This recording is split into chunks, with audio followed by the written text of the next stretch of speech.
पुरै धान खेती गरेर पुरै लागेको छ। गाइस म त यो बाँसच्याङको बिचमा आएर फसेँ। न मेरो यता जाने ठाउँ छ, यो सबै बाँसच्याङ मात्रै छ, बाटो पनि हरायो। म चाहिँ लाकुरी भन्ज्याङको लागि हाँडी गाउँबाट निक्लेको छु। अब चाबेलबाट गाडी चढेर ग्वारकोसम्म जान आँट्दैछु। हेरौँ के हुन्छ, लेट्स सी। म चाहिँ चाबेलको कृष्णबाट गाडी चढेँ। साझा यातायात चढेर ग्वारकोसम्म जाने निर्णय गरेँ। साझा यातायातमा एकदमै बवाल गीत बजिरहेको थियो, तपाईँहरू पनि सुन्न सक्नुहुन्छ।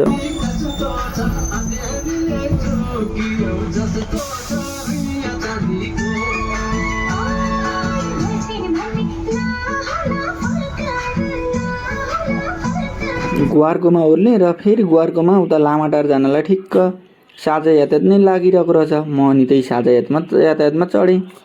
गाडी इमाडोल लुबु हुँदै लामाटारतिर जाँदो रहेछ। म चाहिँ ग्वारकोबाट गाडी चढेर यो लामाटार भन्ने ठाउँमा ओर्लेँ। यो लामाटार भन्दा पनि लामाटारको बस पार्क छ, हो त्यहाँ ओर्लिँदा हुँदो रहेछ। तर म चाहिँ अलिक अगाडि नै ओर्लेर 10-15 मिनट धेरै हिँड्नु पऱ्यो, केही छैन। यस्तो छ ठ्याक्कसँगले पुरै धान खेती गरेर पुरै लागेको छ।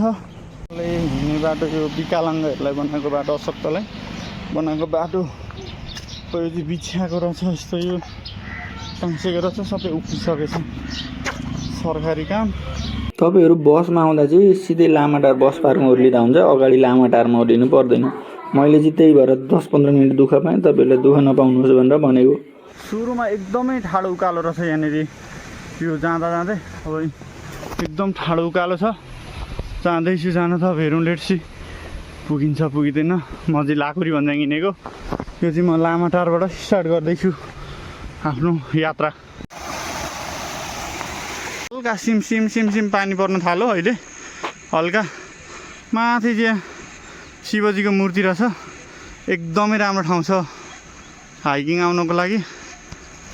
घरहरू पनि छन्, यहाँ बस्ती छ। पर काठमाडौँ देखिँदैछ। लेट्सी माथि लाकुरी भन्ज्याङबाटै देखाउँ काठमाडौँ। यहाँ चाहिँ पानी परेर होला सायद, पानी बग्दै बग्दै आइरहेको छ यहाँनिर बाटो हराएर यो घरको बिचबाट जाँदैछु। यो घर जाने बाटोबाट यस्ता घरहरू छन्।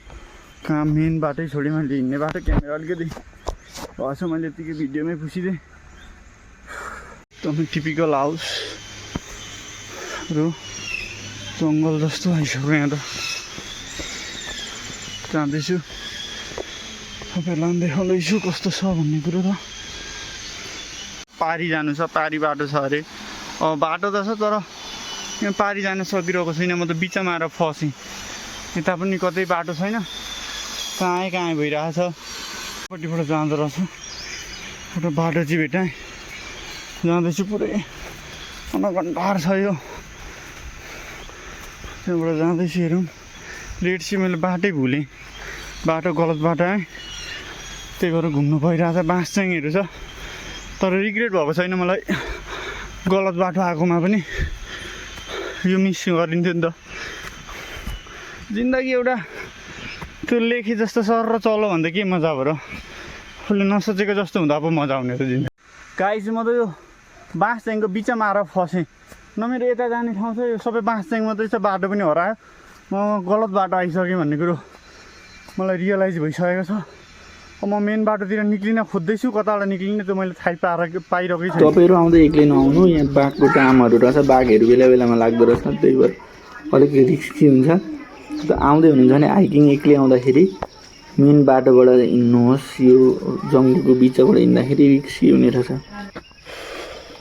होल हाइकिङमा सबैभन्दा बेस्ट ठाउँ लागेको मलाई यो, दुईतिर निकालो, बिचमा सानो बाटो। लाकुरी भन्ज्याङ हाइक आएको, पुरै ठाडी उकालो रहेछ, पानी परेर छाता उडेर हाइक गर्दैछु। यो यतापट्टि जाँदैछु म, यता पानी आयो। हाइक जाँदा जाँदै लेट्स सी कहाँसम्म पुगिन्छ। ठाउँ चाहिँ एकदमै बवाल छ। मोबाइल भित्र छाता उड्दै देखाइरहेको छु। एकदमै पानी परिरहेछ यहाँनिर। म पनि छाता उडेर भिडियो बनाउँदैछु, एकदम मजा आइरहेछ। यो लाकुरी भन्ज्याङ जाँदैछु म। तल छ बाटो, त्यहाँ देखिरहेछ कच्चा बाटो, पानी परिरहेछ पुरै धुमी। आज सायद देखिँदैन होला अब उगाएर भ्यू चाहिँ। लेट्स सी जाउँ। आज म काठमाडौँको लाकुरे भन्ज्याङ भन्ने ठाउँमा आएको छु। ललितपुर जिल्लामा पर्दो रहेछ। लामाटारबाट लगभग 1 घन्टा जतिको हाइकिङमा ठ्याक्कै यहाँ आइपुग्दो रहेछ। लामाटारसम्म बस आउँछ ग्वारकोबाट। अनि म अहिले चाहिँ डाँडामा छु र म यो भ्यू टावर भएको ठाउँमा अब जान आँट्दैछु लाकुरे भन्ज्याङको। पानी परेर एकदम सिमसिम पानी परिरहेको छ, सबै बाटो हिलो छ। एन्ड फाइनल्ली म चाहिँ अहिले यो लाकुरे भन्ज्याङको मेन स्पटमा आइपुगेको छु। यो पार्क जस्तो रहेछ एउटा ठाउँ, यसको नाम चाहिँ यहाँबाट आज पानी परेकोले गर्दाखेरि काठमाडौँको खासै त्यति राम्रो भ्यू देखिएन। अनि म अघि त्यो मैले देखाएको यहाँनिरको डाँडो थियो, त्यो अघिको डाँडो, अनि यो बिचबाट जान्छ डाँडो हो त्यो थियो। अहिले म यहाँ ठ्याक्कै मदन भण्डारी चाहिँ अहिलेको भ्यू टावर नजिकै छ यो, तर त्यो भ्यू टावर बन्द रहेछ। अनि यहाँनिर पार्क जस्तो छ, यो पार्क पो यो पिकनिक स्पट जस्तो रहेछ ठाउँ। अनि यहाँ आइपुग्यो।